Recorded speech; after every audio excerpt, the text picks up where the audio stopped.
శివగామి, ఎక్కడికి వెళ్ళావు? అలా చెప్పా పెట్టకుండా వెళ్ళిపోతే ఎలా చెప్పు? నేను శిశిర దగ్గరికి వెళ్ళాను. అందుకని అలా చెప్పకుండా వెళ్తావా? నీకసలు ఎవరు చెప్పారు అడ్రస్? నీకసలు బుద్ధుందా? నేను శిశిరని చూశాను అర్జున్. బాగా రిసీవ్ చేసుకుందా? అది ఆదితో ఉంది.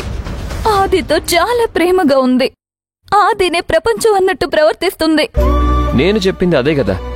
శిశిర ఇప్పుడు పూర్తిగా మారిపోయిందని కళ్ళతో చూస్తే గాని నువ్వు నమ్మలేదు, అంతేగా? కానీ అంతగా మారిపోతుందని అనుకోలేదు అర్జున్. చాలా చాలా క్లోజ్ అయింది. పెళ్ళయ్యాక ఆడపిల్లకి భర్తే కదా ప్రపంచం. వాళ్ళిద్దరూ ప్రేమించుకున్నారు కాబట్టి ఇంకా అన్యోన్యంగా ఉంటారు.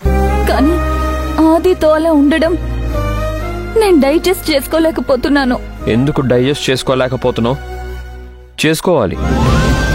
ఇదొక చేదు వాస్తవం. దాన్ని నువ్వు యాక్సెప్ట్ చెయ్యాలి. నువ్వు నిజం గ్రహించాలి. వాళ్ళిద్దరి మధ్య ఉన్న బంధాన్ని అర్థం చేసుకోవాలి. నాకిప్పటికీ అది అబద్ధం అయితే బాగుండేదేమో అని అనిపిస్తుంది. అదే నిజం శివగామి. అది నువ్వు అంగీకరించి ముందుకి సాగిపోవాలి. వాళ్ళ మానాన్ని వదిలేయాలి. మన జీవితంలో నుంచి నెమ్మదిగా వాళ్ళని తొలగించాలి.